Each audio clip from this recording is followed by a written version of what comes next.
itu ya kita lakukan lockdown lagi.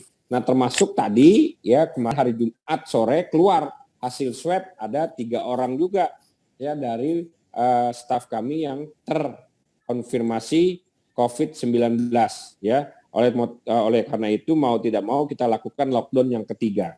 Nah perlu saya sampaikan juga kenapa saya katakan sekali lagi bahwa masalah ini adalah hal yang sangat penting karena virus ini bisa menularkan ya ke yang lain.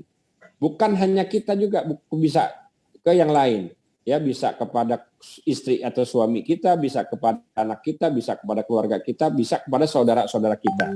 Termasuk yang saya katakan tadi ya salah satu anggota kami itu sekarang ya sudah bukan hanya dianya tetapi juga istrinya juga sudah kena. Nah, ini bagian yang memang harus betul-betul ya diperhatikan. Lanjut.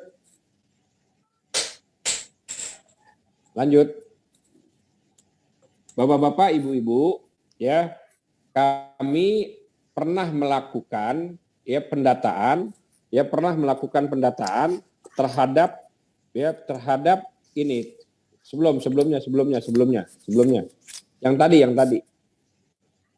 tadi Santi. Nah, ini kami sudah melakukan pendataan terhadap ya karyawan yang ter-PHK, juga karyawan yang dirumahkan tapi tidak mendapatkan upah ya akibat dampak daripada COVID-19. Nah, di sini tercatat hampir sekitar 39.664 perusahaan ya yang terdampak COVID-19 dengan melibatkan sekitar 323.224 pekerja. Di mana 323.224 pekerja ini juga kami sudah melakukan ya usulan untuk mendapatkan program kartu prakerja. Namun sampai dengan saat ini belum sepenuhnya karena dari 323.224.000 ya yang baru mendapatkan kartu prakerja itu baru di angka berkisar 131.000 kartu prakerja yang sudah didistribusikan. Lanjut.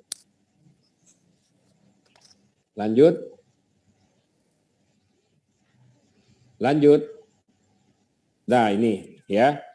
Nah, dari dampak yang tadi disebutkan, mau tidak mau kita juga saat ini di samping kita melakukan pemantauan terhadap ya penerapan protokol COVID-19 di perusahaan maupun di perkantoran swasta, kami juga tidak bisa mengabaikan dengan adanya ya pengaduan-pengaduan ataupun pelaporan perselisihan hubungan industrial. Sampai dengan saat ini yang sudah masuk ke dalam sistem kami yaitu berada di angka 841 perselisihan dengan 4 ya bidang atau bagian yang memang diselisihkan. Lanjut.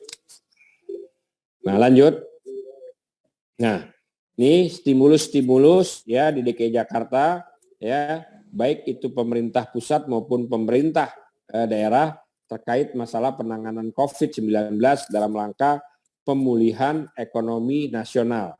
Nah, karena memang mau tidak mau ini harus kita bisa menyeimbangkan antara kesehatan dan perekonomian. Selanjutnya, ya ini adalah alur ya dari kegiatan-kegiatan PSBB yang tadi saya katakan pertama pra pandemi atau dulu bisa kita lihat dengan WFH, PSBB transisi, PSBB 2 atau PSBB 3. Nah, ini sudah kita lakukan dan sudah kita sampaikan dan ini tolong betul-betul kita sudah mengeluarkan surat keputusan Kadisnaker Trans Energi DKI Jakarta dan ini betul-betul SK ini ya sudah harus bisa disampaikan oleh rekan-rekan yang lain sehingga ya pada saat kita melakukan pengawasan protokol kesehatan tidak ada lagi yang kita lakukan penutupan.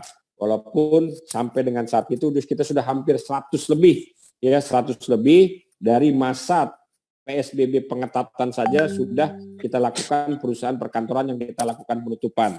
Kami berharap ya ke depan tidak ada lagi perusahaan atau perkantoran yang kita tutup ya terkait masalah pelanggaran protokol.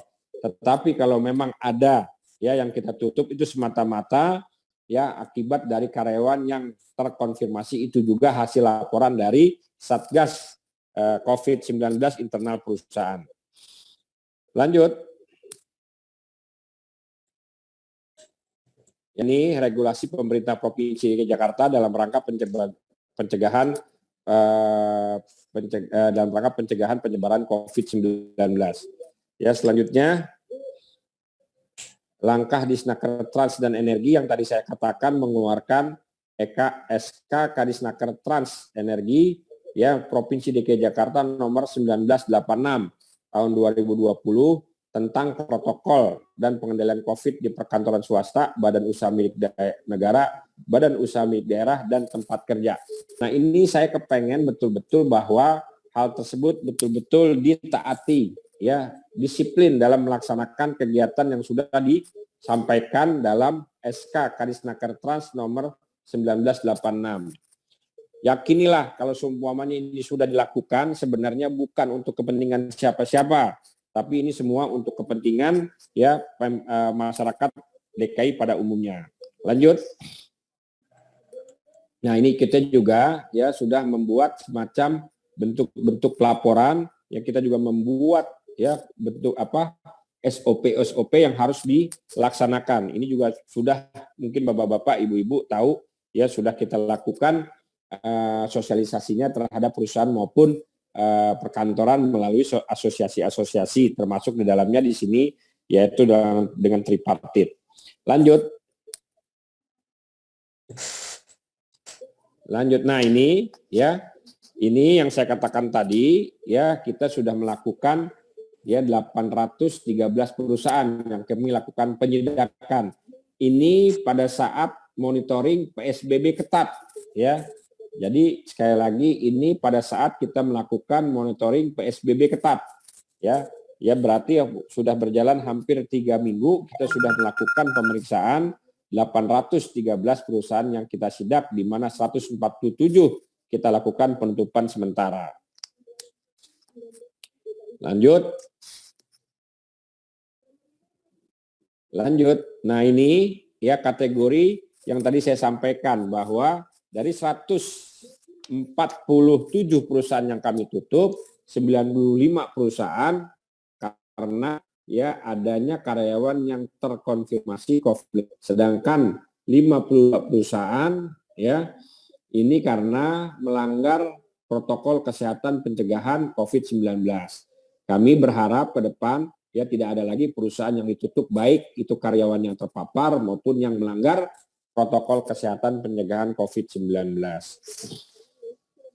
Nah, ini juga sanksi-sanksi denda administrasi ya juga kita sudah lakukan, namun memang kami berharap ya sampai dengan saat ini kami tidak ada yang kita lakukan ya denda administrasi ya, mudah-mudahan ada perusahaan maupun perkantoran yang kita lakukan ataupun pengenaan denda denda administrasi. Selanjutnya Bapak-bapak, Ibu-ibu ya perlu saya sampaikan bahwa kemarin kami semua kepala dinas tenaga kerja seluruh Indonesia dan para Kapolda serta kepala dinas ya tenaga kerja kota kabupaten seluruh Indonesia ya termasuk dengan para kapolresnya dikumpulkan di masing-masing kantor. Kita melakukan Zoom meeting atau virtual di mana dipimpin langsung oleh Bapak Wakapolri dan Bapak dan Ibu Menteri Ketenagakerjaan. Nah, hal yang memang dibahas terkait adanya kegiatan mogok massal ya, demo maupun unras. Nah, pada kesempatan kita kali ini saya tidak masuk ya, maupun itu demonya atau unjuk rasanya itu adalah ya terkait masalah penyampaian pendapat di muka umum dengan adanya pembahasan ya undang-undang Omnibus Law ya khususnya Cipta Kerja ya. Nah, kami di sini tidak membahas masalah itunya. Ya, sekali lagi kami tidak membahas masalah ya materi daripada Omnibus Law, walaupun kemarin sudah kita sampaikan tuh butir-butir terkait masalah usulan-usulan. Nah, yang ingin kami sampaikan bahwa yang tadi saya sampaikan bahwa tingkat, ya sekali lagi tingkat penyebaran COVID-19 sudah sedemikian masif. Ya, sekarang kita sudah akan membuka lagi lahan untuk ya di rorotan untuk ya tempat pemakaman umum korban COVID. Ya, kemarin Pak Gubernur juga sudah sampaikan bahwa ya penyebaran COVID ini memang tidak bisa lagi dianggap enteng. Ya, sekali lagi tidak lagi dianggap enteng. Oleh karenanya pada kesempatan yang sangat baik ini kami hanya bisa menghimbau untuk tidak melakukan kegiatan yang sifatnya ya berkumpulnya massa, ya yang sifatnya mengerahkan massa, apalagi pada saat kita melakukan pengerahan massa, ya kita agak sedikit sulit, ya sekali lagi agak sedikit sulit untuk menerapkan protokol COVID-19. Yang jadi masalah apabila nanti di situ terjadi penularan ataupun penyebaran, ya rekan-rekan dari para pekerja pasti akan pulang. Ya, pasti akan pulang. Nah, pas pada saat pulang ketemulah tuh keluarganya, ketemu ya anak istrinya. Nah, inilah yang sebenarnya kita tidak mau lagi ada korban-korban yang kita hantarkan. Jadi walaupun kita sudah menyiapkan tempat isolasi terkendali, ya di samping kita menyiapkan Wisma Atlet, kami juga sudah menyiapkan tempat-tempat isolasi terkendali, yaitu hotel-hotel, GOR,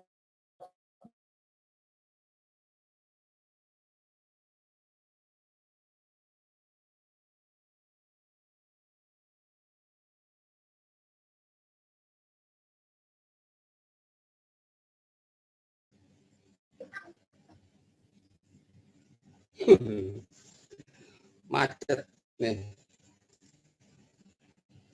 Macet.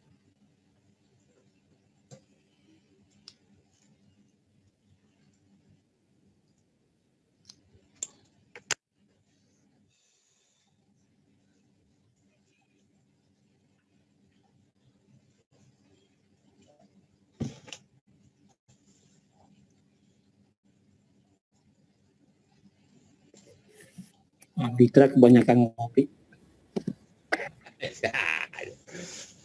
Mohon maaf Bapak Ibu sebentar ya, lagi ada masalah di jaringannya.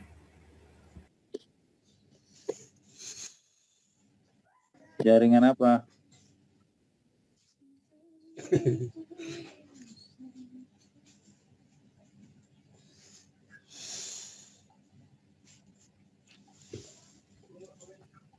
Halo, mohon maaf Bapak-bapak, ya gangguan teknis, ya sekali lagi gangguan teknis, ya maklum karena yang namanya juga angin, ya kan telepon angin. Baik ya, itu Bapak-bapak, Ibu-ibu, ya yang saya sampaikan terkait masalah perkembangan, ya informasi penyebaran COVID-19 di DKI Jakarta.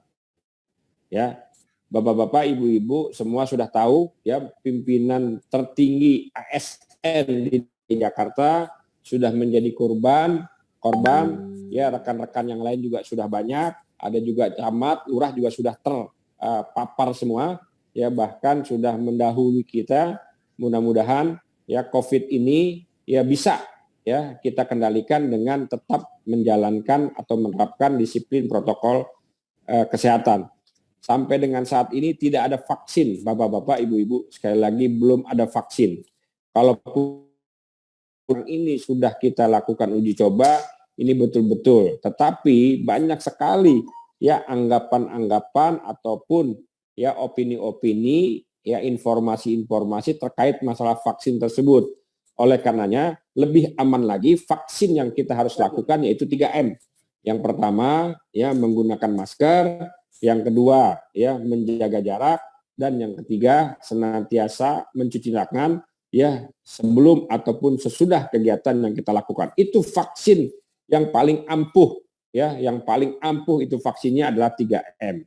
Ya ini ya menjadi ya renungan kita semua. Ya oleh karenanya saya berharap ya untuk kegiatan-kegiatan ya menghimbau ya untuk kegiatan-kegiatan yang sifatnya ya mengundang kerumunan massa sedikit banyak kita hindari. Itu saja yang perlu saya sampaikan, lebih kurangnya mohon maaf. Wabillahi taufiq wal hidayah. Assalamualaikum warahmatullahi wabarakatuh. Waalaikumsalam warahmatullahi wabarakatuh. Baik, terima kasih Pak Kadis yang sudah menyampaikan paparan terkait dengan PSBB yang diawali dengan PSBB pertama, transisi, PSBB diperketat, bahkan dampak-dampak yang ditimbulkan terkait dengan COVID-19 ini, jumlah pekerja yang di PHK maupun dirumahkan, bahkan rekap dari perkembangan saat ini kita sudah cukup banyak, kurang lebih ada 875 tadi yang sudah mencatatkan ke kami, ke Dinas Tenaga Kerja, baik di tingkat kota maupun di Provinsi DKI Jakarta, dan juga kita juga mengeluarkan regulasi terkait dengan pencegahan terhadap upaya kita bersama mencegah COVID-19. Di samping itu juga sudah memberikan stimulus terkait dengan upaya kita bersama untuk menggerakkan ekonomi. Baik Bapak dan Ibu sekalian, kita akan sambung dengan diskusi terkait masalah-masalah ketenagakerjaan yang ada di 5 wilayah kota. Mungkin kita bisa mulai dari tripartit tingkat kota dulu, nanti kita sambung dengan anggota LKS tripartit tingkat provinsi. Monggo silakan Bapak Ibu, kita sambung dengan diskusi bersama, mungkin bisa memberikan solusi terkait dengan situasi yang saat ini kita ketahui bersama. Kita juga tadi sampaikan Pak Kadis, di dinas saja sudah 3 kali lockdown terkait dengan rekan-rekan kita, anggota PJLB kita, termasuk pegawai juga yang terkonfirmasi COVID-19. Monggo Bapak dan Ibu, silakan.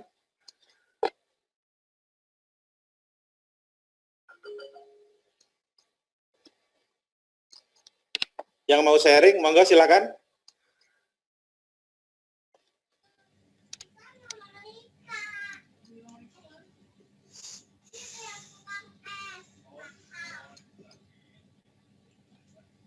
Dari Bapak-Bapak Ibu, nih saya minuman saya empon-pon nih sekarang tiap hari nih tuh. Bawanya satu ginian tuh. Minuman kampung saya minum sekarang empon-pon. Bagi-bagi Pak Kadis. Boleh sini mampir ke PPK UKM. Kebetulan saya sekarang kantornya 2 Pak, bolak-balik, jadi mohon maaf kalau seumpamanya agak sedikit puyeng-puyeng. Monggo, nggak ada? Baik, kalau tidak ada, alhamdulillah. Pak Kadis. Monggo. Ya. Assalamualaikum warahmatullahi wabarakatuh. Waalaikumsalam warahmatullahi wabarakatuh. Pak Kadis, Pak Andri, dan pertemuan seperti begini sudah kesekian kali kita lakukan dalam rangka sosialisasi PSBB kepada seluruh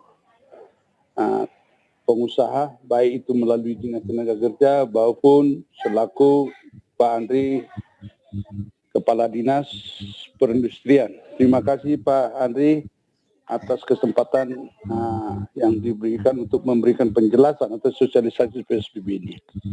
Saya hanya melaporkan dari unsur Kadin.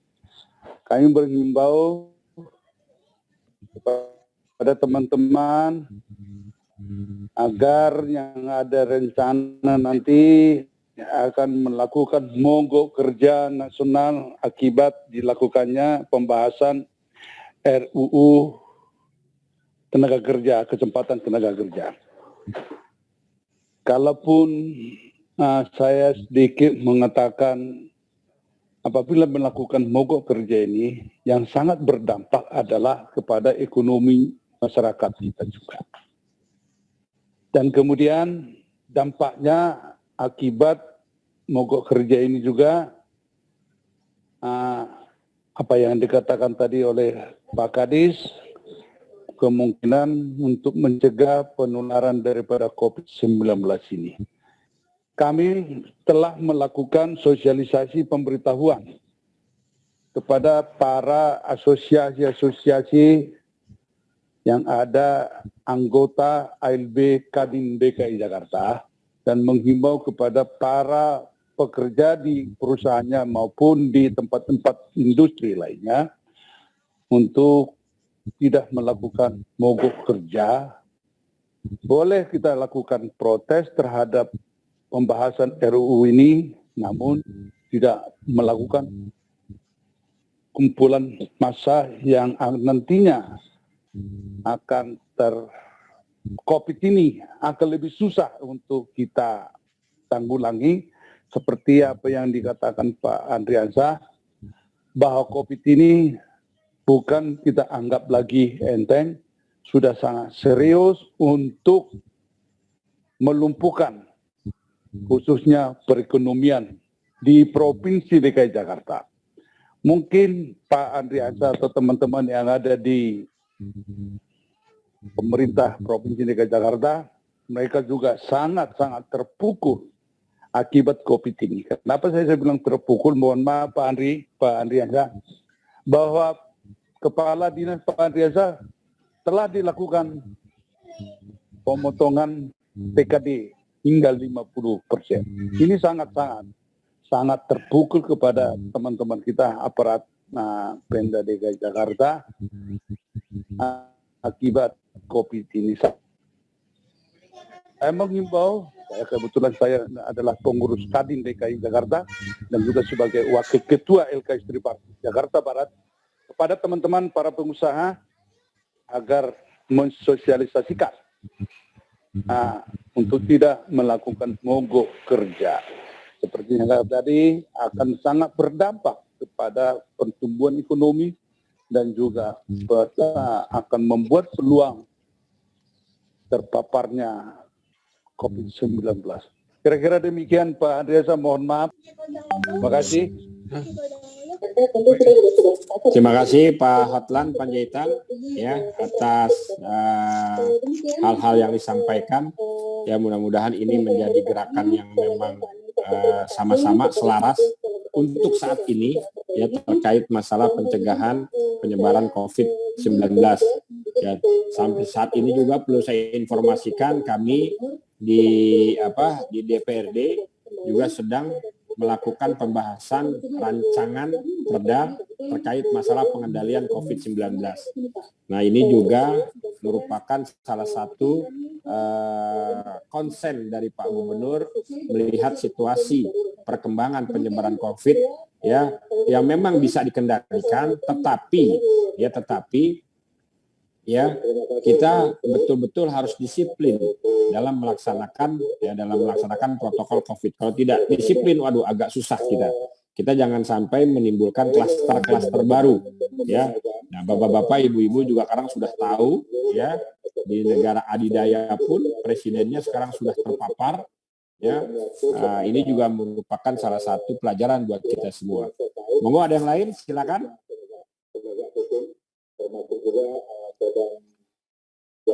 Saya Pak Kadis, Khairul Pak. Siap. Apa kabar Pak Kadis, sehat? Alhamdulillahirabbil alamin. Terima kasih. Tadi yang ASN 1 DKI yang positif tadi Pak Gubernur. Siapa?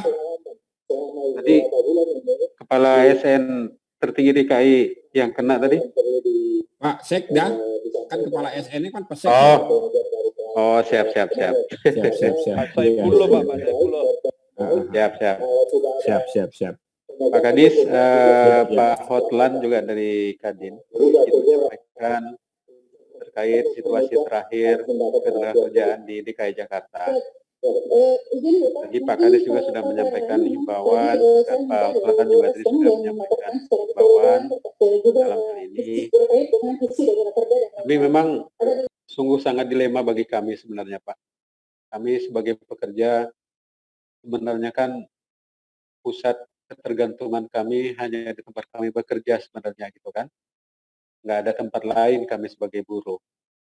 Nah tentunya tempat kerja kami sebenarnya juga sudah menyumbangkan banyak hal bagi kehidupan keluarga kami. Untuk sehari-hari, untuk anak sekolah, dan lain sebagainya. Rasa-rasanya juga melakukan pengkhianatan terhadap tempat bekerja kami juga hal yang mustahil sebenarnya.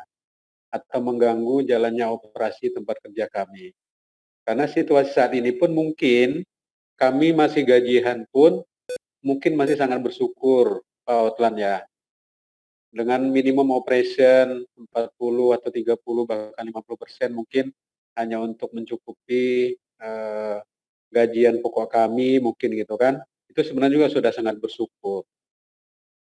Tapi memang pada situasi lainnya mungkin ini jalan terakhir mungkin karena beberapa diskusi sudah pernah dilakukan secara sosial dialog dengan para fraksi-fraksi. Waktu itu cukup kooperatif sebenarnya. Mereka memahami aspirasi-aspirasi kami selaku pekerja maupun selaku serikat pekerja dalam hal ini. Tapi sepertinya memang ada hal-hal yang pemaksaan situasi atau mengejar target dalam hal ini sehingga tidak lagi melihat situasi secara dampak maupun situasi kesehatan yang juga mungkin akan berdampak lebih luas kepada kami juga sebenarnya, karena kami juga yang melaksanakan di lapangan. Tapi nggak tahulah, mungkin nanti masih ada waktu atau ruang kami minta tolong kepada Pak Kadis, Pak Hotlan untuk kiranya menunda penetapan RUU ini, karena situasinya adalah yang membuat trigger ini kan yang paling penting Pak sebenarnya. Nah kalau trigger ini nggak ada, kan sebenarnya ini hanya teori reaksi dan aksi sebenarnya kan. Nah jadi kalau semua stakeholder memahami situasi ini, ya tentunya kita akan kondusif lah, pasti kondusif. Tapi kalau hanya kami sepihak yang diminta untuk menahan diri dari semua pencegahan ini, rasa-rasanya juga kurang pas kali ya Pak Kadis ya, atau Pak Hotlan. Kalau memang yang memberikan trigger ini juga tetap jalan sebagaimana apa yang mereka mau gitu kan. Nah secara pemaparan materi mungkin juga kita sudah paham semualah gitu ya. Jangankan di undang-undang nanti yang baru, yang sekarang saja sudah tertutup sebenarnya untuk pekerja outsourcing di tempat-tempat pekerjaan yang tetap maupun kontrak, toh sebenarnya masih berjalan kan Pak. Itu sebenarnya sudah menjadi kompromi sebenarnya di undang-undang yang sekarang ini. Apalagi nanti, nah sudah kebayangkan bagi kita semua akan terjadi seperti apa. Ya mungkin kita mungkin sekarang ini bekerja di pekerjaan formal, menjadi karyawan tetap dengan gaji juga yang mungkin ya relatif aman gitu ya Pak untuk keluarga, mungkin masih aman. Tapi coba kita bayangkan pada situasi yang sekarang ini teman-teman atau saudara kita yang tiap tahun berganti kontrak, tiap tahun berganti kontrak, tiap tahun berganti kontrak. Rasa-rasanya kita nggak bisa tutup mata pada situasi seperti itu. Mungkin itu juga menjadi biaya tinggi bagi sebuah operation perusahaan. Tapi apakah sebuah investasi, sebuah usaha itu juga satu-satunya pemicu biaya tinggi? Rasa-rasanya juga kita semua sudah tahu slot-slot di mana yang menimbulkan biaya tinggi. Mungkin nggak usah kita melakukan pemaparan terlalu detail, tapi rasanya kalau semua itu ditumpahkan kepada kami buruh yang menyebabkan investasi susah, kemudian biaya operasi tinggi, rasa-rasanya juga nggak pas. Nah, jadi pada situasi ini mungkin kami masih minta tolong kali ke Pak Kadis atau ke Pak Gubernur atau anggota Dewan lainnya untuk menunda pengesahan RUU ini. Kalau situasi ini sama-sama tidak kita kendaki.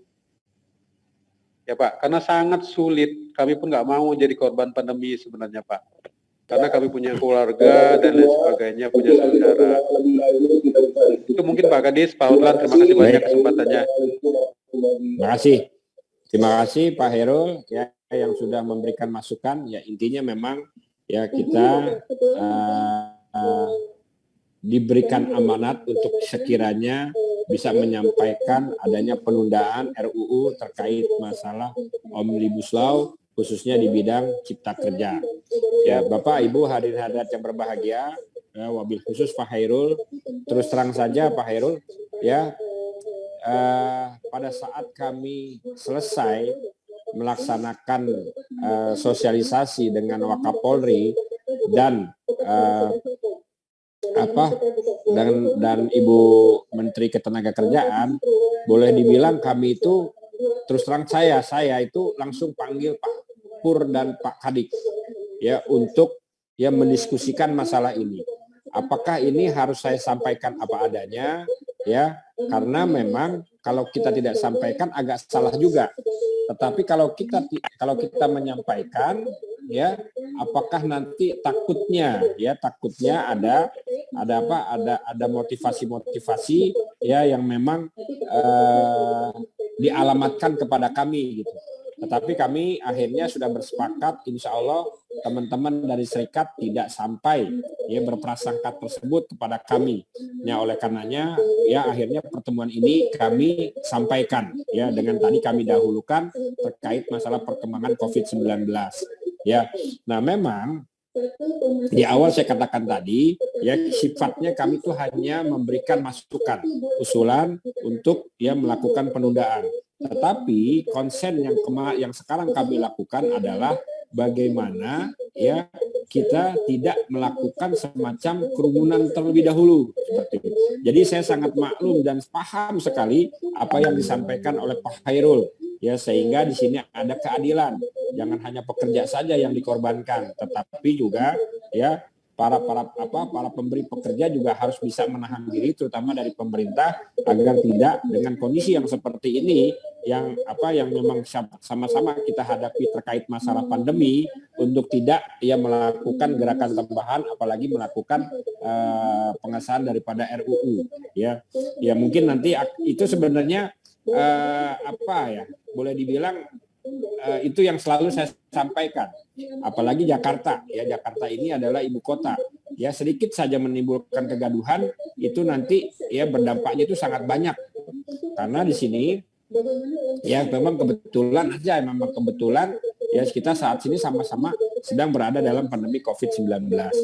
Jadi itu Pak Khairul ya yang perlu saya sampaikan. Saya paham ya, saya sangat paham situasi yang memang sangat berat. Tetapi saya harus juga ya melakukan ya pertemuan dan himbauan kepada rekan-rekan semua agar tidak melakukan perkumpulan, karena kalau seumpama kami tidak melakukan ini salah juga, nanti akhirnya tidak ada pemberitahuan, tidak ada ya, walaupun sebenarnya sudah banyak juga sih informasi seperti itu, tetapi saya merasa bertanggung jawab untuk ya menyampaikan hal ini. Jadi sepahit apapun, segetir apapun dengan mengucap bismillah ya saya harus menyampaikan hal ini. Ya jadi begitu Pak Heru, karena saya melihat kalau saya melakukan A, melakukan B juga salah, tetapi saya harus mencari kesalahan yang terkecil, yaitu saya harus umumkan, sampaikan masalah ini kepada bapak-bapak, ibu-ibu semua. Ya itu jadi gitu. Ya sekali lagi saya terima kasih Pak Heru. Ya ada lagi? Ini juga nanti izin bisa sama-sama diskusikan. Monggo. Ya, saya setuju, Pak. Siap, Pak. Menurut Jabat tadi sudah ngangkat tangan. Saya sampaikan. Pak Mitra boleh? Masalah masalah RUU Ciptaker, saya setuju dengan kawan-kawan dari harusnya pemerintah jangan memaksakan kehendak gitu. Semua bisa terjadi karena memang ini dimanfaatkan oleh pemerintah dalam kondisi seperti ini. Pekerja juga nggak bisa disalahkan. Pekerja ada radio bisa dimatiin dulu nggak ya radionya? Iya yang ada radio tuh, coba deh. Ya saya harap pemerintah jangan memaksakan kehendak untuk memaksakan pengesahan undang-undang yang baru nih. Kalau seandainya pekerja melakukan aksi mogok, demo, itu karena ulahnya pemerintah gitu. Jadi ya baik kita sama-sama, baik pekerja, Apindo maupun Dinas Tenaga Kerja mengusulkan kepada pemerintah agar pemerintah jangan memaksakan kehendak untuk mengesahkan undang-undang yang baru gitu. Nantilah dulu seolah-olah ini memanfaatkan situasi, yang disalahkan pekerja, yang disalahkan pengusaha, jangan sampai seperti itu gitu. Kalau saya sih berharap dinas juga sampaikan itulah kepada pemerintah, jangan paksakan kehendak. Kalau memangnya kita nggak boleh kumpul-kumpul, memangnya dia nggak kumpul-kumpul. Bahkan dia pindah juga ke hotel-hotel lain sampai ke Tangerang seperti itu. Itu kan curi-curi kesempatan gitu. Itu masalah RUU Ciptaker yang sedang dibahas ini, dan mungkin hari ini sampai tanggal 8, puncaknya tanggal 8 dia bekerja, termasuk saya juga akan melakukan aksi demo ke gedung DPR. Kemana dia akan buat, kita akan kejar di sana. Semua pekerja seluruh Indonesia akan bereaksi seperti itu. Ya, itu masalah RUU Ciptaker. Yang kedua masalah PSBB. Kalau saya bilang coba kita PSBB ini maupun new normal dari bulan Maret, April, Mei, Juni sampai sekarang saat ini perpanjang terus. Seharusnya pemerintah juga harus tegas. Kalau mau lockdown lah. Di Bali hari raya Nyepi semua nggak ada penghuninya. Semua jalan sepi. Bisa seperti itu loh di Bali. Kenapa Jakarta nggak bisa? Jakarta harus bisa seperti itu. Pemerintah juga jangan setengah hati. Orang dari daerah nggak boleh masuk. Jakarta harus ada di rumah. Jakarta jalanan sepi seperti hari raya kemarin tuh sepi sekali. Itu bisa seperti itu gitu. Ya kalau saya sih berpikir, ya kalau mau jangan sampai ini kan buang-buang biaya dari bulan per bulan, kasih sembako lagi nggak ada habis-habisnya, bahkan menghabiskan anggaran APBD apa APBN. Kalau saya bilang kunci aja tuh pom bensin gitu. Mungkin 2-3 hari, 14 hari selesai. Nah, kalau memang yang kunci di pom bensin dikunci, siapkan dulu sembako yang akan disubsidi kepada masyarakat yang ada di Jakarta. Yang kedua, protokol kesehatan di setiap kelurahan harus diadakan. 10 atau 20 orang selama PSBB 14 hari, seharusnya pemerintah protokol ini kita lihat kontrol kepada seluruh warga masyarakat per RW. Kita keliling selama 14 hari. Itu akan ada terlihat apakah dia terdampak COVID atau tidak, itu bisa terlihat. Kalau pemerintah PSBB atau new normal, bohong Pak, saya terus terang aja. Itu pagi-pagi memang sepi, jalannya pelan-pelan, jam 9, jam 10, jam 11. Kita lihat Jakarta yang ramai itu sore, jam 4 ke atas, itu padat, macet. Itu namanya PSBB, bukan PSBB itu. Bukan new normal, itu normal. Kenapa masih sepi? Karena orang-orang dari daerah yang bekerja di Jakarta ini belum mulai lagi. Kalau sudah mulai, dia akan lebih padat lagi. Ya saya harapkan kepada pemerintah, kepada dinas, usulkan kepada pemerintah supaya lebih tegas lagi. Siapkan protokol. Protokol ini kita kalau mau, saya mau ke daerah pakai orang mau ke Jakarta aja pakai rapid test. Rapid test itu mahal. Seharusnya itu ditanggung pemerintah. Kita mau naik kereta, pakai rapid test, swab segala, itu mahal ratusan ribu. Kita mana punya uang, kita sendiri juga buat makan yang susah gitu. Saya nggak bisa menyalahkan pengusaha, apalagi pekerja. Pengusaha jadi korban. Yang jadi korban lagi pekerja. Lihat aja data dari tadi saya lihat ini itu berapa banyak perusahaan yang tutup akibat COVID. Ya saya berharap antisipasi dari sekarang. 14 hari oke, tambah. Tapi harus tegas. Sembako kita siapin, protokol kesehatan harus disiapin. Per kelurahan ada 20 atau 30 selama 14 hari itu harus keliling di setiap warga. Enggak boleh ada orang, Pak. Termasuk ojek online apa gitu, enggak boleh ada aktivitas di jalanan. Di Bali bisa kok. Kenapa kita Jakarta nggak bisa? Kira-kira itu Pak sebagai masukan Pak. Terima kasih Pak Kadis. Dan teman-teman yang lainnya. Terima kasih masukannya. Kalau saya catat ini, ya yang pertama, ya sama dengan apa yang disampaikan oleh Pak Khairul, ya agar dilakukan usulan penundaan ya RUU. Jadi pemerintah jangan memaksakan kehendak. Lagi seperti ini ya, jangan memaksakan kehendak sehingga akan memicu ya suatu gerakan yang bisa untuk ya melanggar COVID-19. Yang kedua, ya pemerintah harus ya tegas. Kalau memang lockdown ya, jangan diincit-incit gitu Pak ya. Ya, itu memang kebetulan kita kepengennya seperti itu gitu loh. Tapi kita juga dalam melakukan PSBB itu kita tidak bisa ya melakukan keputusan sendiri. Jadi kita hanya mengusulkan ya tetap bahwa izin PSBB itu tetap ada di pemerintah pusat. Ya, terus masalah protokol kesehatan ya di kelurahan-kelurahan. Nah ini sekarang nih Pak nih yang akan kita susun nih di raperdanya nih. Ya raperda yang kita susun, kita kepengen ya jumlah ya ataupun protokol itu berasal dari akarnya. Akarnya di mana?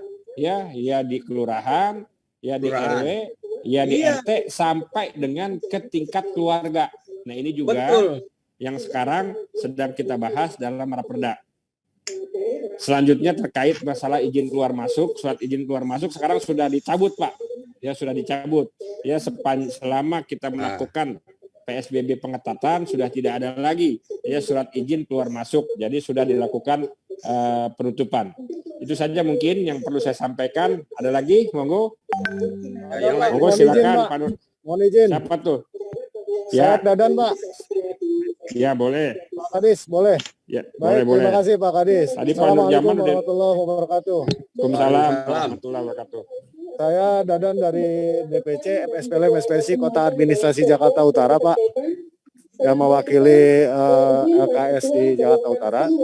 Yang pertama mungkin tadi sudah disampaikan bahwa kesimpulan yang disampaikan oleh teman-teman dari federasi, ya Pak Kadis menyampaikan bahwa ini sifatnya penundaan. Namun menurut kami Pak, buruh yang khususnya ada di Jakarta Utara dan umumnya ada di DKI Jakarta, itu jelas-jelas bukan lagi sifatnya penundaan. Namun ini lebih kepada penolakan Pak, terkait dengan RUU Cipta Kerja ini. Tidak terlepas alasannya apapun, ya tentunya Bapak-Bapak, baik Pak Kadis ataupun yang lain yang mewakili asosiasi dan lain sebagainya, kami yakin dan percaya bahwa semua itu tidak ada yang sepakat terhadap itu. Tidak terlepas mungkin ini ada efek dari usaha dan lain sebagainya. Yang jelas kami meminta unsur pemerintahan DKI Jakarta, khususnya Pak Kadis, untuk dapat menyampaikan aspirasi yang ada di bawah. Itu Pak, yang pertama. Terus yang kedua, terkait dengan PSBB, memang ini kendala-kendala di perusahaan, khususnya di Jakarta Utara. Di satu sisi, bagi perusahaan yang tidak melaksanakan ekspor, itu memang kondisinya biasa-biasa aja. Bahkan ada penutupan dan lain sebagainya pun mereka terima. Walaupun efek dari PSBB yang disampaikan, ini tentunya merusak tatanan ekonomi dan lain sebagainya. Baik itu bagi pengusaha ataupun bagi serikat pekerja ataupun karyawan. Namun ada hal yang menarik Pak. Ketika mereka dituntut untuk bisa menjalankan roda perusahaan yang sifatnya bisa menghasilkan dolar, itu malah diwajibkan untuk masuk. Nah ini yang menurut kami ada kecenderungan tebang pilih gitu. Di satu sisi untuk kegiatan yang sifatnya tidak menghasilkan dolar itu ditutup, bahkan mungkin dibatasin, tapi di satu sisi yang menghasilkan dolar atau yang ekspor itu malah digenjot.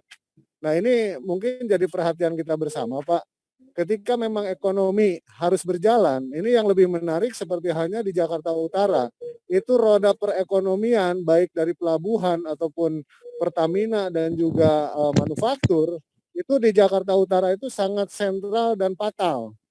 Nah oleh karena itu tentunya kami berharap melalui Pak Kadis dan juga jajaran untuk senantiasa memperhatikan bahwa buruh yang ada di DKI ini sepakat untuk menolak terutama yang namanya Omnibus Law. Kalaupun untuk yang PSBB, kami juga menyampaikan kepada pemerintah bahwa tidak ada lagi tebang pilih terkait dengan pelaksanaannya. Demikian Pak, mohon izin, terima kasih. Assalamualaikum warahmatullahi wabarakatuh. Baik Pak Dadan, ya tadi masukannya sudah kami catat. Ya intinya kalau dari SPSLM itu tidak lagi penolakan, tidak lagi penundaan, tapi penolakan. Ya RUU Cipta Karya. Dan sebenarnya ini sudah jauh-jauh hari ini kita sudah bahas dan sudah harus gitu. Mungkin jika masih ada waktu, Bapak Ketua, saya minta juga Kepala Bapeda di sini juga bisa menyampaikan. Sebentar Pak, kebetulan kita lagi ada ini juga, lagi ada Zoom meeting juga nih. Ini masalah COVID. Ya baik ya. Nah yang kedua ya terkait masalahnya jangan tebang pilih. Sebenarnya dalam konteks PSBB itu ada 11 sektor yang dikecualikan. Ya di situ ada tuh kelihatan tuh di Pergub ada di 11 sektor yang dikecualikan, tetapi dia tetap harus melaksanakan kegiatan tidak lebih dari 50%. Ada sektor yang tidak dikecualikan atau non esensial juga masih diperbolehkan, tetapi dia harus bisa mempekerjakan ya tidak lebih dari 25%. Sebenarnya PSBB ketat ini, ketatnya itu di protokolnya, bukan di pengoperasiannya. Karena pengoperasiannya itu masih diperbolehkan, ya sesuai dengan izin yang telah diberikan dari pemerintah pusat. Yang saya katakan tadi, yang esensial ada 11 sektor, yang non esensial di luar dari 11 sektor itu, ya boleh ya melakukan pekerjaan, tetapi tidak boleh ya 25% mempekerjakan karyawannya. Demikian Pak Dadan, terima kasih. Yang Pak Nurjaman, kesian tadi udah ngangkat tangan terus tuh, monggo silakan. Udah mulai dah. Udah, yaudah. Oke, kalau udah cukup.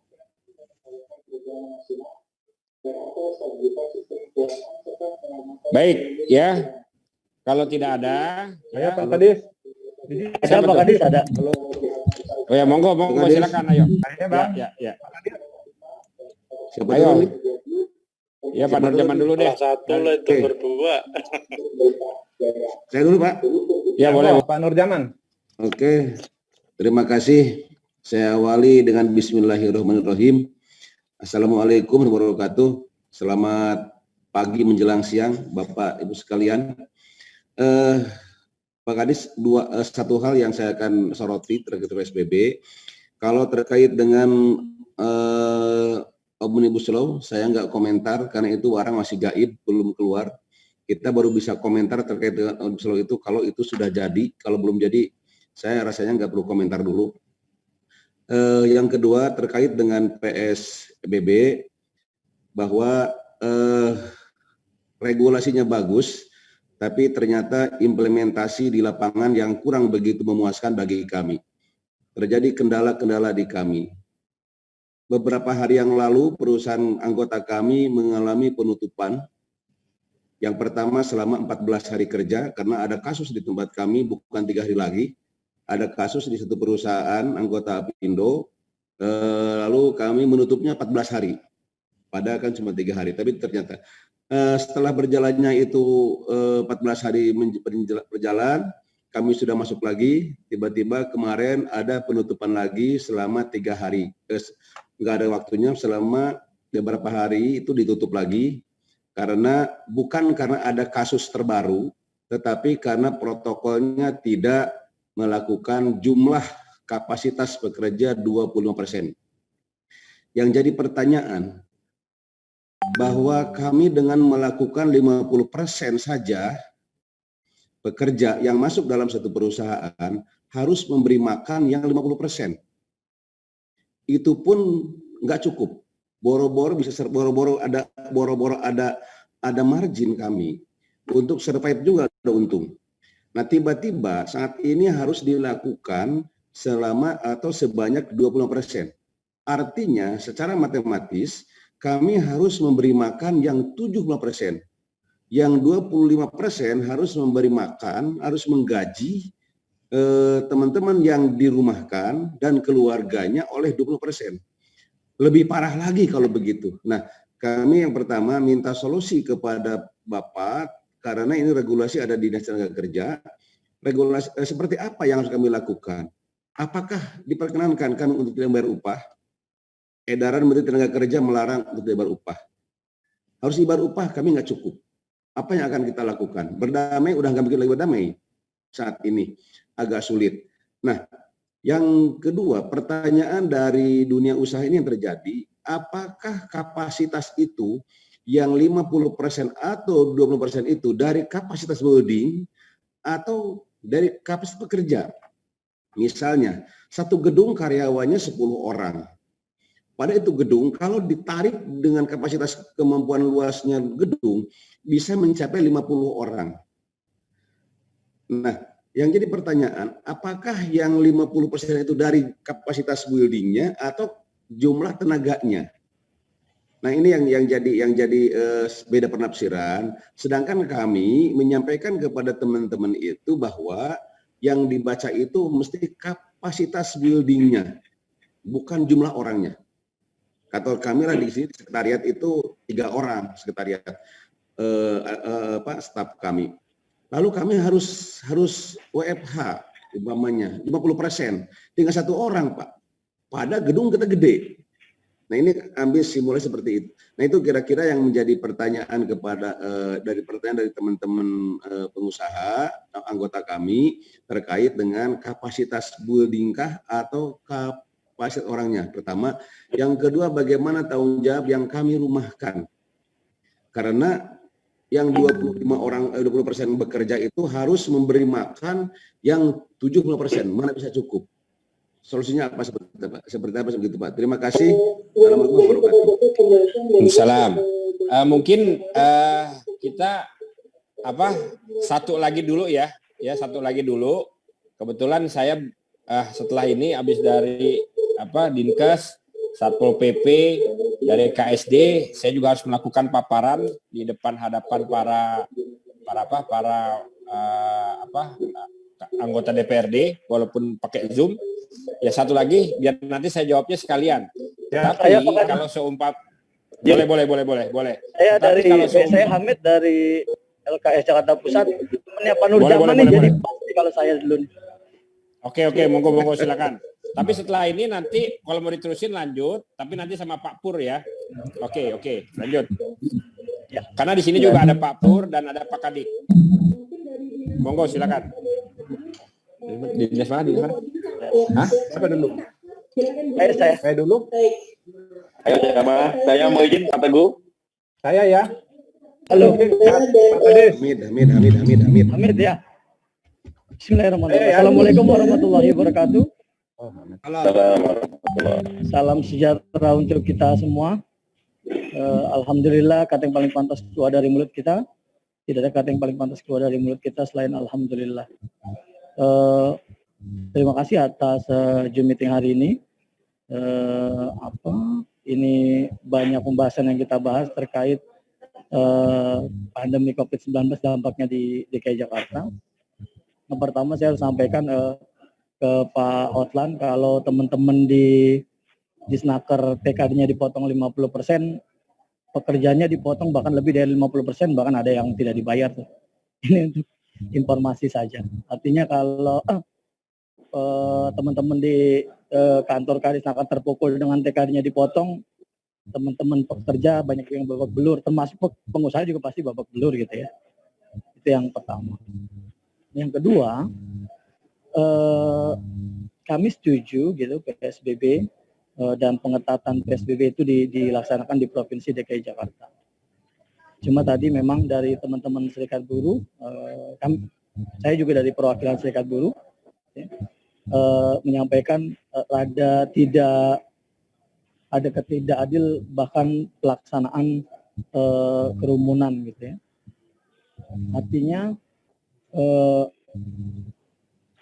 kami meminta kepada pemerintah Provinsi DKI Jakarta melalui Kadisnaker gitu ya. Saya nggak tahu tuh Senayan itu masuk kewenangannya wilayah Provinsi DKI Jakarta atau tidak untuk masalah pelaksanaan PSBB-nya. Tapi menurut saya sih masuk gitu, karena itu di DKI Jakarta. Artinya, bagaimana mungkin semua gedung-gedung itu dipangkas kuota yang masuknya 50% paling banyak, gitu, bahkan ada yang 25%. Tetapi di Senayan itu, di gedung DPR MPR itu, apalagi nanti kalau paripurna kan itu harus 2/3 tuh Pak Kadis. Harus 2/3 tuh. Kalau di bawah 50% kan nggak quorum tuh. Artinya kami mau tanya bagaimana pelaksanaan penegakan PSBB di gedung DPR MPR. Itu yang pertama. Kami sih tidak masalah itu para buruh sepanjang memang kalau adil gitu dilaksanakan. Kita tidak boleh berkerumun. Tadi Pak Mitra sudah sangat menggebu-gebu gitu, Pak. Tadi juga pada Adang gitu ya. Dan teman-teman serikat buruh, ya karena memang kami melihatnya ketidakadilan. Kita sama-sama tahu lah itu paripurna itu 2/3 harus ada anggota dewan. bukan 50%. Nah, itu bagaimana Provinsi DKI Jakarta terkait pengetatan PSBB, sementara ada gedung yang nanti akan dihadiri oleh banyak orang berkerumun juga itu. Kan nggak mungkin paripurna by Zoom ya. Nanti kalau saya salah koreksi gitu. Setahu saya itu paripurna tuh langsung. Gitu.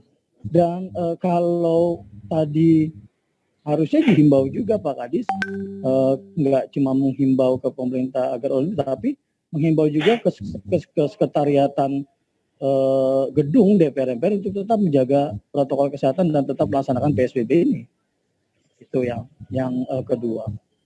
Yang ketiga tadi Pak Kadis sampaikan bahwa ini Wakapolri langsung memimpin meeting gitu ya, unsur pemerintah gitu sampai pemerintah tingkat kota untuk mengantisipasi hal dan keluarlah himbauan agar jangan berkerumun.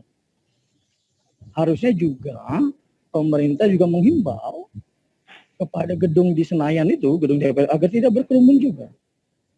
Kalau begitu kita melaksanakannya, ya rasanya tidak ada masalah kalau gitu. Cuman yang kami lihat, kami tidak boleh berkerumun unjuk rasa, kami tidak boleh mogok nasional gitu, sementara teman-teman di wakil-wakil kita di gedung DPR maraton rapatnya, dan itu kalau kita lihat waktu weekend malam itu protokol kesehatannya sangat, jaga jaraknya itu sangat tidak dijaga itu. Tapi kan tidak ada teguran atau tidak ada yang berani menegur. Itu yang jadi kami melihat itu ini terkait pelaksanaan PSBB Pak Kadis. Artinya kalau itu memang kewenangannya Provinsi DKI Jakarta di gedung itu, mohon juga dihimbau untuk tidak lebih dari 50%. Gitu. Itu sih menurut saya agar kita jadi melihatnya jadi jernih gitu, kalau jangan kita dilarang tapi yang lain tidak. Dan pemerintah hanya menghimbau pekerja atau rakyatnya, tapi untuk dirinya sendiri tidak dihimbau. Nah, kami minta itu dilaksanakan sesuai protokol kesehatan. Itu sih, terima kasih atas kesempatannya. Assalamualaikum warahmatullahi wabarakatuh.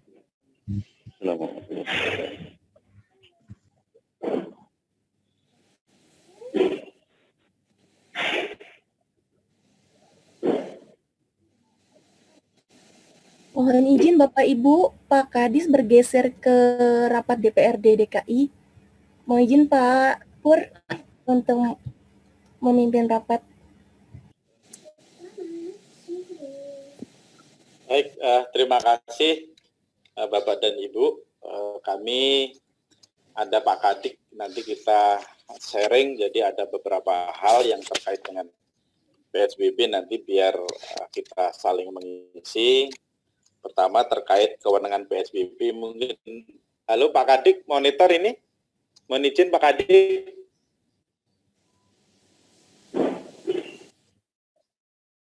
Ya, halo monitor Pak Pur. Oke, ya Pak Kadik, ini kita sharing para Pak Kadis, lanjut ada Zoom meeting di Balai Kota sehingga kita untuk menindaklanjuti terkait dengan diskusi ini. Tapi ada dua pertanyaan dari Pak Hamid terkait dengan PSBB, termasuk juga dari Pak Haji Nurjaman tadi, kaitannya dengan komposisi yang masuk 25, 50, dari Pak Nurjaman.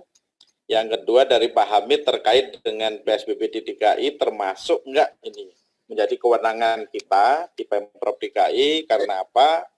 Di gedung DPR ini pada saat nanti pengesahan harus 2/3 ya, 2/3 anggota dewan harus hadir dalam rangka pengesahan Omnibus Law. Nah, ini artinya apakah itu menjadi kewenangan kita selaku pengawas pelaksanaan PSBB di DKI Jakarta?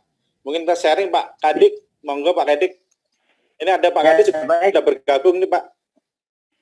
Ya baik.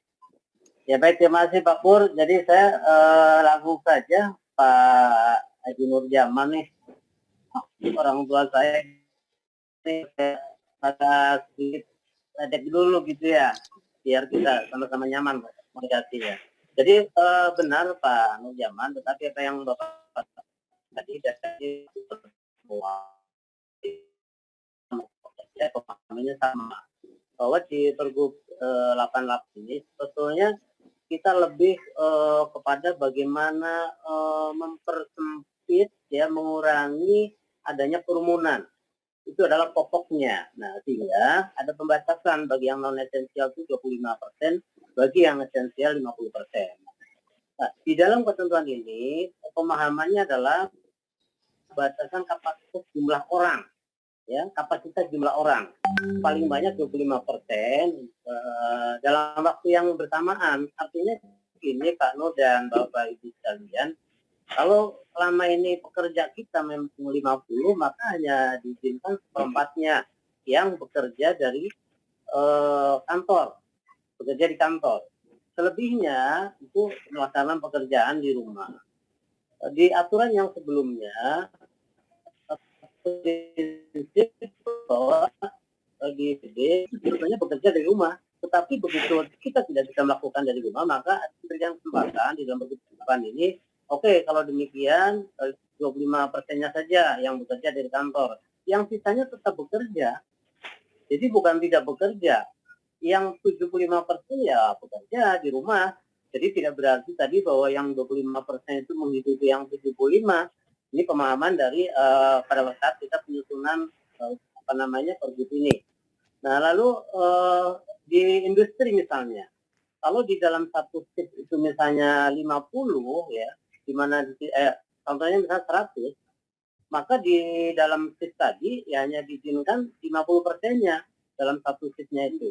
Jadi satu shift 100 hanya diizinkan 50 saja yang bisa bekerja dalam shift yang sama. Tujuannya dari dua hal tadi, Bapak kalian mata-mata ingin mengurangi adanya pertemuan-pertemuan yang melebihi, sehingga dikhawatirkan adanya penyebaran dan akibat dari penggunaan fasilitas yang ada di kantor itu. Yang pertama. Lanjut yang kedua, terkait dengan kewenangan. Memang saat ini untuk KL, gedung dan lembaga, kalau kantor dan lembaga maksud saya, seperti MPR ini kan kantor dan lembaga kategorinya, itu yang melakukan pengawasan, melakukan upaya-upaya penindakan, itu merupakan gabungan, jadi tim gabungan di DKI Jakarta itu. Antara Pol PP, kemudian TNI Polri, dibantu dengan kami dari Dinas Tenaga Kerja. Nah, kami dari Dinas Tenaga Kerja itu hanya dibatasi kepada perkantoran swasta, termasuk BUMN dan BUMD, termasuk juga tempat kerja, industri yang bagaimana dimaksud dalam pergub-pergub sebelumnya. Jadi kita tidak mempunyai kewenangan untuk melakukan pengawasan terhadap pemenuhan protokol COVID-19 kantor dan lembaga. Tapi itu merupakan kewenangan dari Pol PP bergabung dengan TNI Polri dan KPD lain yang terkait, yang ada di dalam tim bersama di tingkat provinsi. Ketuanya itu dari Kasat Pol PP. Saya kira itu Pak Pur, dua hal yang tadi saya simak, mudah-mudahan bisa dipahami, dan di beberapa webinar saya juga sampaikan kepada para pengelola gedung pun demikian. Tetapi tadi Pak Haji Nur, ya, kalau karyawannya 3, ruangannya gede, apalagi 3 lantai, karyawannya 3, yang nggak usah dikurangi lah. Ya kan jaraknya jauh banget. 3 lantai karyawannya cuma 3 gitu kan. Lain, maka dibatasi mana yang esensial, mana yang non esensial. Jadi pengertiannya waktu yang bersamaan. Jadi persentase itu diatur tentunya dengan perimbangan kebutuhan di internal. Kalau Pak Nur misalnya tadi 3 lantai karyawannya cuma 3, maka harus diambil 25%-nya gitu kan, nggak mungkin gitu ya. Tapi kalau masih memungkinkan dikerjakan dari rumah. Kenapa? Karena pada saat pekerja tadi kita berangkat entah itu menggunakan kendaraan pribadi, kemudian menggunakan fasilitas umum, kendaraan umum dalam hal ini, kemudian sampai di tempat kerja, itu tidak ada satupun yang bisa memastikan bahwa kita tidak tidak terkena penyebaran dari virus COVID-19 ini. Itu yang menyebabkan aturan ini dipersempit. Dan alhamdulillah kesadaran dari para pengusaha, para pengelola tempat kerja itu meningkat sekali. Jadi kami memberikan apresiasi nih Pak Nur ya, Pindo, Kadin, Serikat Pekerja itu sudah memahami bagaimana pentingnya perilaku hidup bersih dan sehat dengan 3M yang disampaikan Pak Kepala Dinas tadi. Demikian Pak Pur, terima kasih, semoga bermanfaat. Sedikit ya. Pak Kadin, ada sedikit silakan Pak komen sedikit Pak Ji. Saya paham mengenai itu Pak. Cuman terkait yang tadi, kalau bisa dikerjakan di rumah, mungkin kalau untuk administrasi itu kami bisa lakukan di rumah, administrasi. Tapi kalau untuk kegiatan produksi tidak bisa dilakukan di rumah. Nah yang sekarang berjalan ini, kita yang diproduksi 25%, yang dimaksud itu harus menghasilkan produksi, karena kalau tidak menghasilkan produksi untuk menutupi kebutuhan yang 70% itu kan sulit. Nah yang saya minta ini bagaimana mensiasati karyawan yang kita rumahkan. Ada solusi itu tidak gitu Pak. Karena kalau silakan kalau anjuran dari menteri kan tidak boleh tidak dibayar. Lalu harus dirundingkan.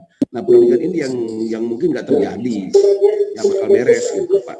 Jadi minta pertimbangan atau saran dari Naker yang bisa dilakukan itu seperti apa kalau kami melakukan pekerjaan yang dengan 2%. Ada yang seperti produksi gitu Pak. Kalau administrasi dimungkinkan, administrasi bisa di rumah. Kalau produksi tidak mungkin dilakukan di rumah. Gitu Pak Kadis. Ya izin Pak Kadis. Jadi mohon pertebal aja Pak Nur ya. Jadi strateginya tentunya tadi pengaturan pola pikir dengan waktu kan. Di peraturan yang sebelumnya juga dan strategi itu. Artinya bahwa pemerintah dalam hal ini Pemprov DKI Jakarta juga tidak seutuhnya melakukan pengetatan satu bahwa harus 50%, 25%, tapi itu disiasati lagi. Bagaimana agar ada mendorong kelangsungan usaha dan kelangsungan bekerja. Maka shiftingnya tadi diatur jeda. Ini ada kepesetan waktu bekerja, sehingga yang lain bisa masuk juga. Bisa masuk ke dalam hari dan jam kerja, hanya berbeda saja. Jadi pokok masalahnya adalah bagaimana kita menghindari adanya penumpukan atau berkumpulnya orang-orang dalam waktu yang bersamaan, sehingga dikhawatirkan itu bisa membuat kluster baru. Jadi teknisnya ya melakukan teori shifting tadi Pak, dengan waktu-waktu jeda kan sebelumnya sudah diatur tuh, ya 3 jam masuk lagi gitu kan. Tetapi di sini juga masih ada permasalahan buat kita bersama, bagaimana pengawasan internal misalnya di tempat ibadah. Kan biasalah di pabrik, di industri kan ada mesin atau musola. Kalau jamnya sama, jam istirahatnya sama, tentunya ini juga terjadi kerumunan lagi. Nah ini juga pengawasannya agak sulit. Makanya di dalam Pergub 88, Bapak Ibu sekalian diharapkan P2K3, panitia pembina keselamatan dan kesehatan kerja itu bisa melakukan pengawasan secara intens.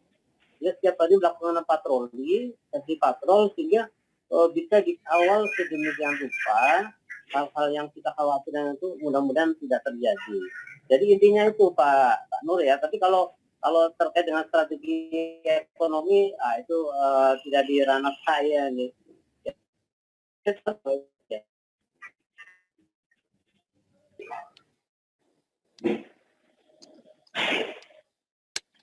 Masih di mute Pak. Ya. Pak Pur, saya mau izin ya. Saya sedikit saja mau menambahkan sedikit. Boleh. Sebelum saya nanti ke rancangan perda nih. Jadi ini ya, Bapak Ibu hadirin hadirat yang berbahagia, bahwa yang namanya pandemi COVID-19 ini sesuatu yang memang tidak normal. Bukan hanya di DKI, tetapi juga di Indonesia bahkan dunia. Kita juga tidak bisa ya menginginkan sesuatunya itu harus bersifat normal. Yang tadi disampaikan adalah sesuatu yang bersifat normal. Oleh karenanya kita selalu membuka ruang ya untuk melakukan dialog secara jujur, baik itu kepada pemberi kerja, kepada para pekerja, seperti itu. Walaupun kami ya di kantor baik di dinas maupun di Sudin tetap ya akan melayani apabila ada ya baik itu pekerja maupun pemberi pekerja yang tidak sesuai menurut anggapannya dan dia mendaftarkan perselisihannya. Ya walaupun nanti akhirnya kami juga akan tetap ya mendorong kepada mereka untuk melakukan musyawarah secara damai. Itu. Saya ingat banget dulu bahwa pertama kali saya ngomong, ya jangan sampai di titik tertentu ya kita harus memilih antara satu di antara dua, mau kesehatan atau mau perekonomian. Nah, yang sekarang kita lakukan adalah ya sekali lagi yang sekarang kita lakukan adalah yaitu dia sesuai dengan arahan Bapak Presiden ya di mana nginjek rem dan gasnya itu harus betul-betul seimbang. Makanya lah di situ ada yang namanya 50%, yang namanya ada 25%. Ya, kalau ini betul-betul bisa kita laksanakan secara disiplin. Nah, inilah yang tadi dikatakan oleh Pak Kadis, peran daripada ya Satgas COVID-19 internal perusahaan supaya betul-betul bisa mengawasi semua tingkah laku para pemberi kerja dan para pekerjanya itu sendiri sehingga penyebarannya ini betul-betul bisa kita tekan sehingga nanti lambat laun akan kita tambah seperti itu.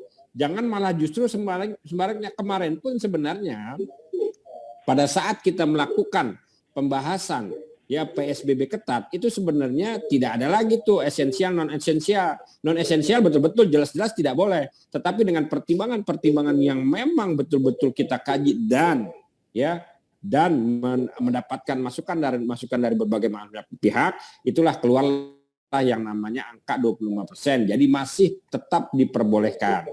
Nah, ini angka ini bisa rendah, nanti bisa kita hilangkan, ya akan kita buka, tapi bisa juga malah justru akan kita perketat menjadi 10%, bahkan kita ketatin nggak boleh berusaha. Nah, ini kan yang saya katakan tadi, makanya saya selalu katakan bahwa inilah sebenarnya momentum nih kita semua nih, para pemberi kerja, para pekerja terkait masalah ya penanganan penyebaran COVID harus betul-betul bersama, nggak bisa cuek. Karena kalau sudah di titik tertentu kita cuek, akhirnya terus ya kondisi penyebarannya tidak terkendali. Sekali lagi bukan tidak menutup kemungkinan apa yang dikatakan oleh pemitra tadi di awal, lockdown secara keseluruhan. Nah ini kan yang sebenarnya akhirnya bisa ya, mengganggu kestabilan ya ekonomi, kestabilan sosial, termasuk di dalamnya kestabilan politik. Kalau sudah masuk kestabilan politik, waduh agak repot. Jadi sekarang yang terjadi pada tahun 98 itu beda dengan yang terjadi tahun 2020 ya, karena 98 itu ya berbicara masalah ya tidak ada wabah di situ. Tidak ada wabah, jadi lebih cepat dikendalikan. Tetapi perekonomian yang sekarang terjadi di sini ada wabah, ada pandemi ya yang mau tidak mau dibutuhkan kelegowoan semua pihak. Ya, nah yang tadi disampaikan oleh Pak Nurjaman, yaitu dia harus memang mengedepankan musyawarah yang saya katakan tadi secara jujur, ya sekali secara jujur, ya antara pemberi kerja dan para pekerja. Mungkin itu saja yang tambahan dari saya, ya saya sekali lagi mohon maaf, bukan tidak, ini saya ternyata bukan hanya 2, tetapi juga 3 nih. Di samping kita akan melakukan perencanaan raperda, kita juga sekarang lagi ada PMI ya yang langsung dilakukan oleh Pak Gubernur. Intinya gitu Bapak-bapak, Ibu-ibu, ya kembali lagi ke awal ya terkait masalah undang-undang Cipta Kerja ya kita nanti akan mengusulkan apakah itu penundaan, dan sebenarnya usulan itu kita sampaikan sudah jauh-jauh hari Pak. Sudah jauh-jauh hari kita sudah melakukan penelaahan, kita sudah melakukan seperti itu. Tetapi semua karena ini adalah undang-undang produk yang dihasilkan oleh pemerintah pusat, kita sebisa mungkin kita hanya bisa mengusulkan. Nah, yang kedua bahwa ya tingkat penyebaran COVID-19 di Jakarta sudah sangat-sangat begitu masif. Ya. Wisma Atlet sekarang sudah nggak gampang lagi. Dulu begitu ada terkonfirmasi langsung masuk. Begitu langsung masuk. Sekarang sudah tidak ada lagi. Ya kita sekarang buka lagi GOR. Ya kita buka lagi aset-aset yang sudah kita miliki. Bahkan kita bekerja sama dengan pihak hotel untuk membuka ya isolasi terkendali. Sebenarnya kalau berbicara masalah tempat, insya Allah dapat Pak. Banyak Pak. Yang jadi masalah ada nggak tenaga medisnya yang untuk melakukan perawatan seperti itu. Nah, dengan hal-hal yang seperti saya sampaikan, ya saya sekali lagi hanya sifatnya itu menghimbau.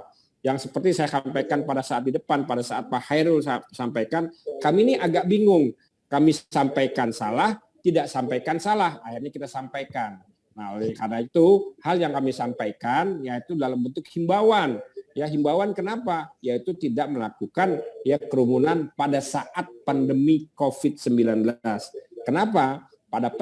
Pada saat kita melakukan kerumunan, dia tertular, dia terpapar, dia terkonfirmasi, bukan hanya dianya.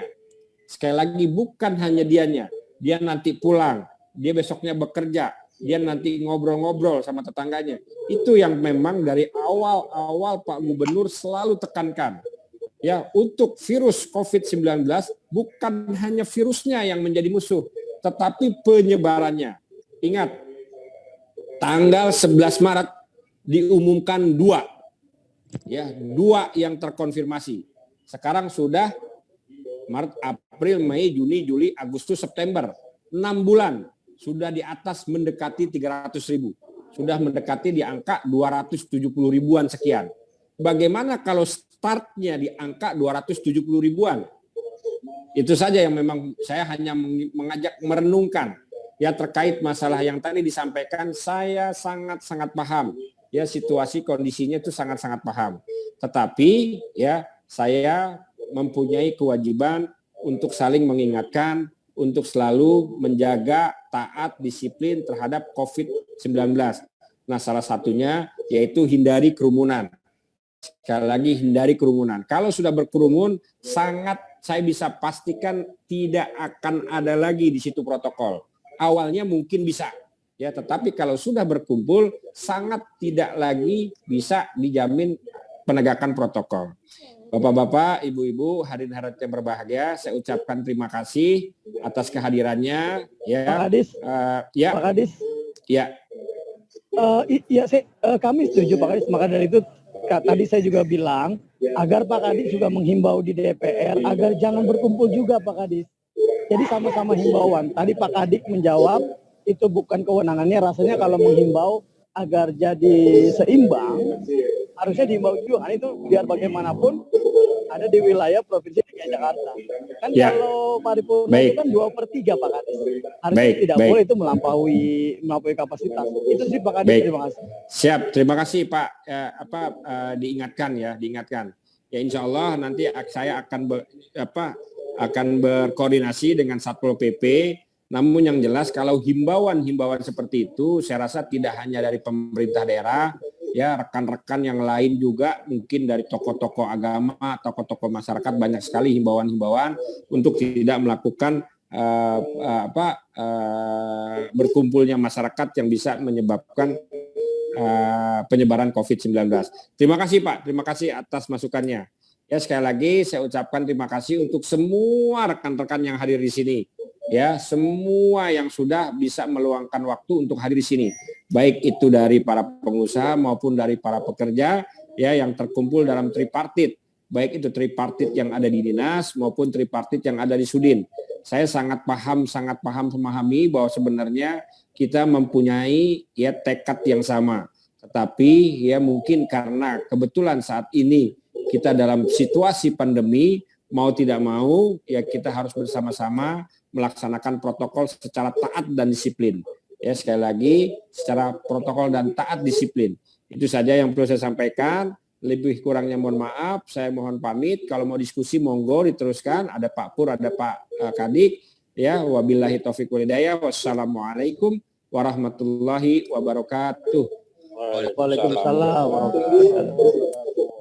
Baik, terima kasih Pak Kadis atas arahan tanya jawab pada siang hari ini.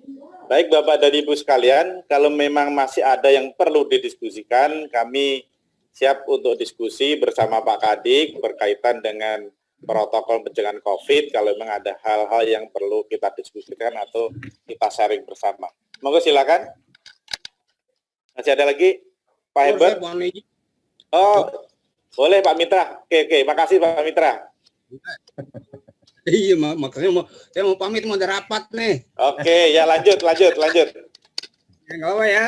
Ya, oke Pak. Amat. Enggak Pak Herbert. Ya, pas. Cukup? Cukup. Baik, Bapak dan Ibu, masih ada lagi? Mumpung Pak Kading masih ada juga ini. Saya Pak Pur. Ya, monggo silakan. Ya, makasih Pak. Assalamualaikum warahmatullahi wabarakatuh. Waalaikumsalam. Ya, kita patut bersyukur kita tidak terkena pandemi, kita tidak kena virus, masih bisa bernapas dengan segar. Juga kepada sahabat saya dari Kadin, pengusaha, Apindo, serta seluruh jajaran dari Dinas Tenaga Kerja. Kalaupun ada yang kemarin tadi diinfokan ada yang terkena, mudah-mudahan segera sembuh ya Pak Purnomo ya. Amin, Pak. Pak Kading, mudah-mudahan sehat terus Pak. Saya cerita sedikit tentang perusahaan kami. Setelah, kalau kita feedback atau sideback setelah Januari, ini usaha ini udah boleh dibilang stadium 4 tidak jalan. Namun demikian, rasa kami jarang untuk berkeluh kesah tentang apa dan bagaimana perjalanan kita sebagai anak bangsa, sebagai anak negeri. PSBB memang di luar normal, tidak normal, namun sebagai pengusaha selalu saya bilang bahwa kita harus optimis, badai ini pasti berlalu.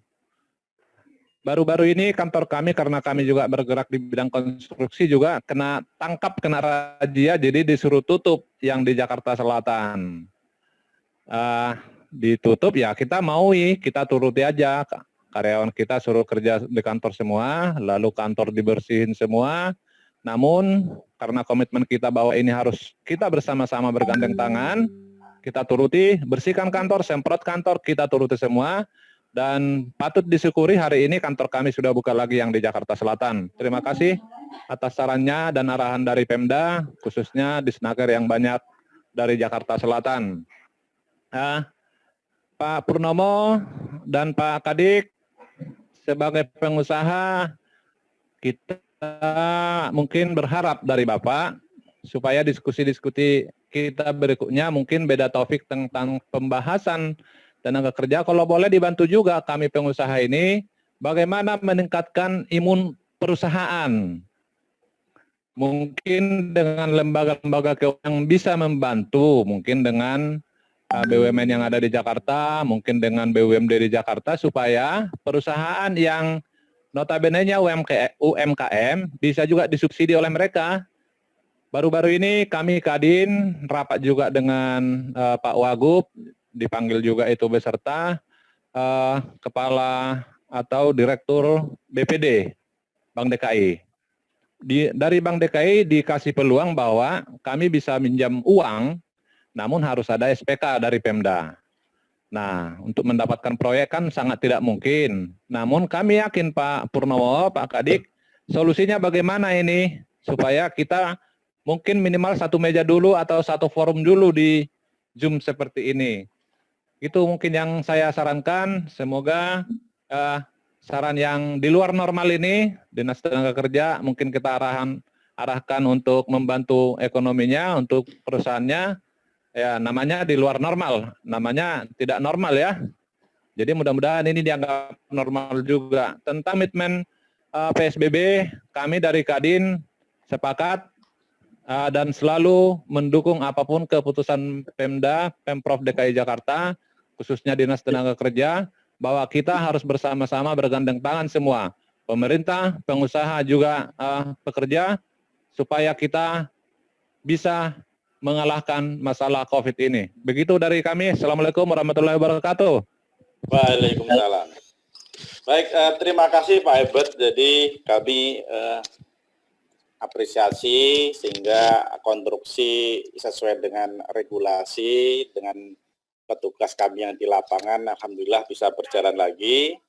Terkait dengan subsidi pemerintah atau langkah-langkah yang ditempuh pemerintah, terutama di sektor UMKM, kebetulan juga nih Pak Hebert, Pak Kadis ini saat ini beliau kan menjabat PLT, Kepala Dinas UMKM.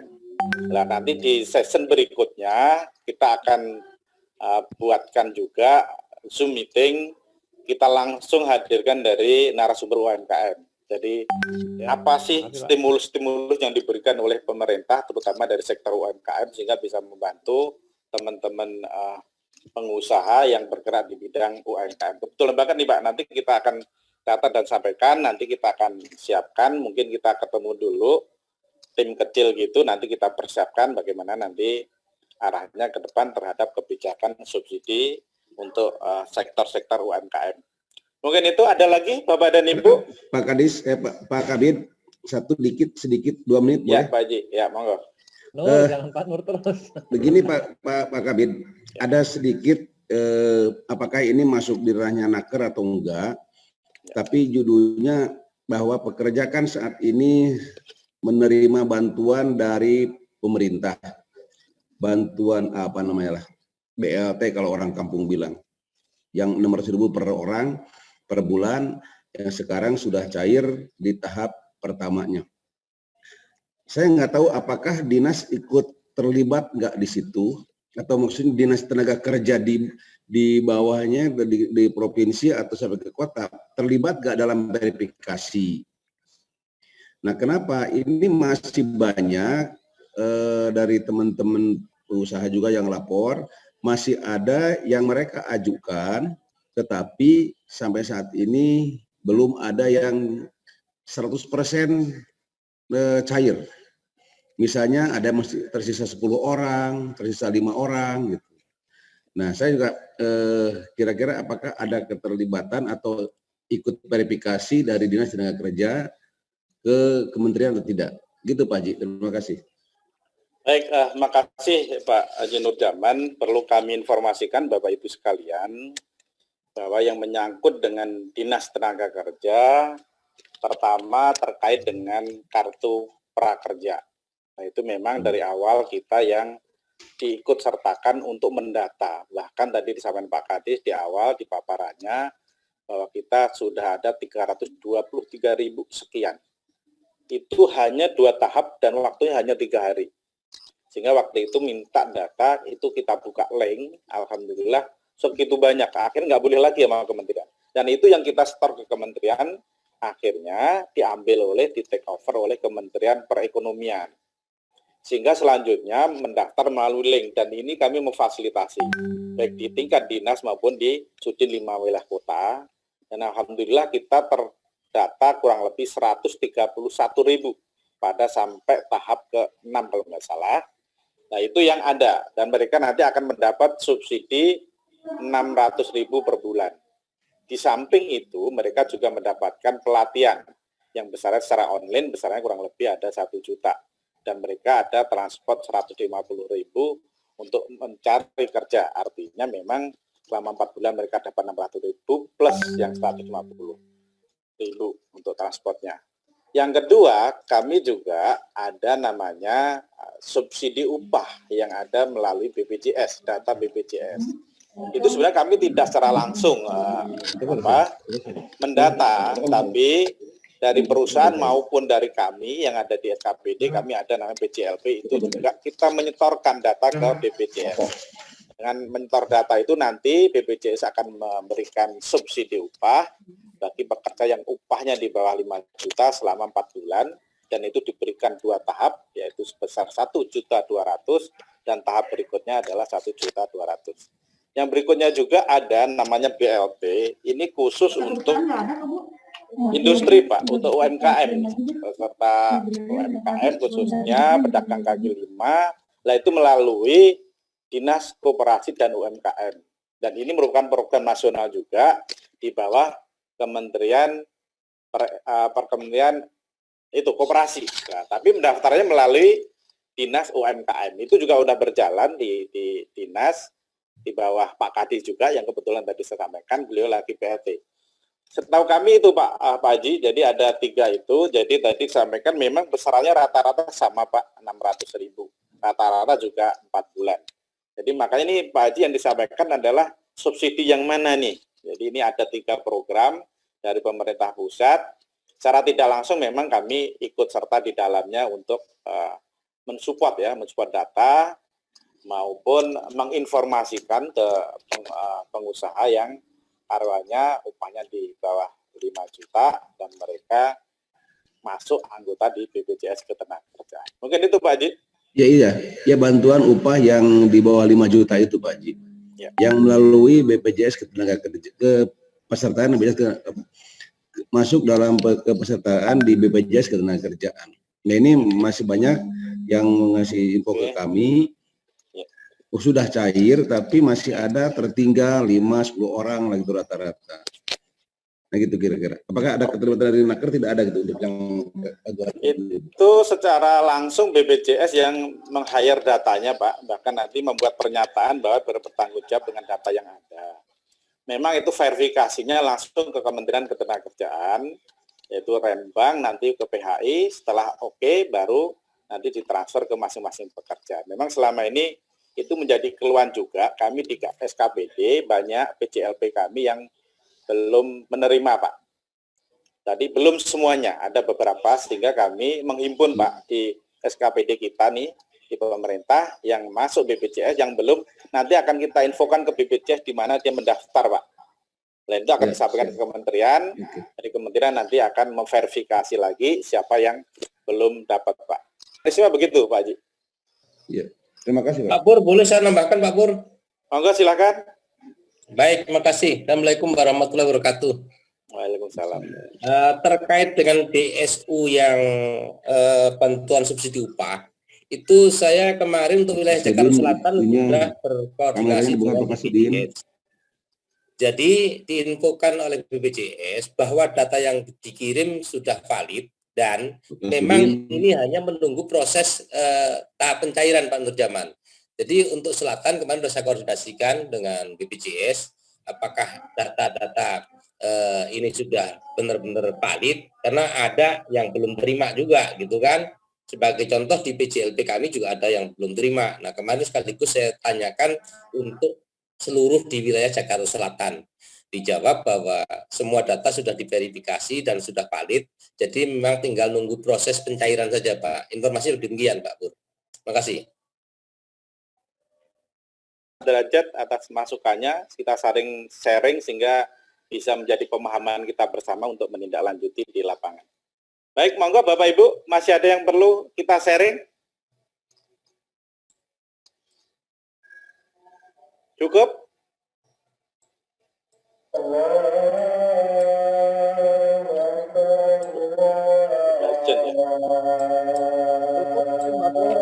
Baik, terima kasih Bapak dan Ibu sekalian atas kehadirannya. Pada kesempatan ini kita bisa bersilaturahmi, kita bisa sharing, berdiskusi bersama terkait masalah-masalah ketenagakerjaan yang ada di DKI. Harapannya kita selalu sehat, ke depan kita akan segera berakhir COVID ini sehingga kita bisa kembali normal, ekonomi bergerak, dan pekerja juga sejahtera sehingga kita juga nggak parno lagi nih Pak Derajat, kan sama ini kita semua lagi lockdown nih, harapannya semua bisa berakhir dengan baik. Mungkin itu Bapak dan Ibu, sekali lagi terima kasih atas kehadirannya melalui rapat webinar pada siang hari ini. Kita kembalikan ke Bu Lela. Ya. Kita tutup dulu Bu Lela, ya, sebelum kita tutup ya. Bapak dan Ibu dibuka videonya, kita akan buka masker. Ya. Bu Lela. Oke, dihitung ya. Siap? Dari teman-teman. 1, 2, 3. Sekali lagi. 1, 2, 3. Oke, terima kasih Bapak dan Ibu sekalian. Monggo Bu Lela.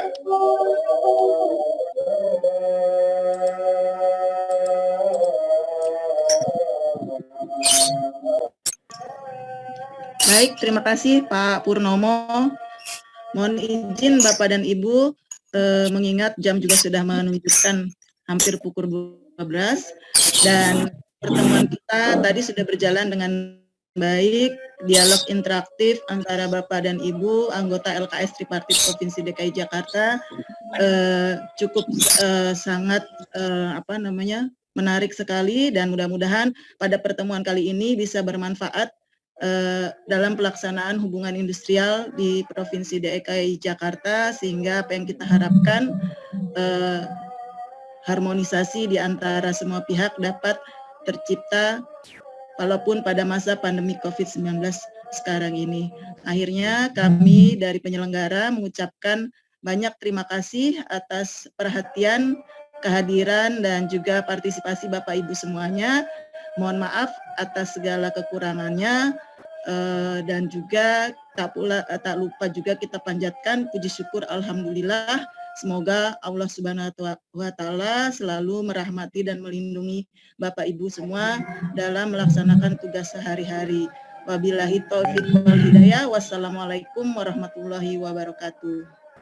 Waalaikumsalam warahmatullahi wabarakatuh. Bella, bahannya, presentasinya dibagi dong ya. Sudah Pak, sudah di-share. Oh, udah, oke. Makasih ya. Oke, ya Pak. Izin, Le. Pur, izin. Ya Pak, makasih Pak.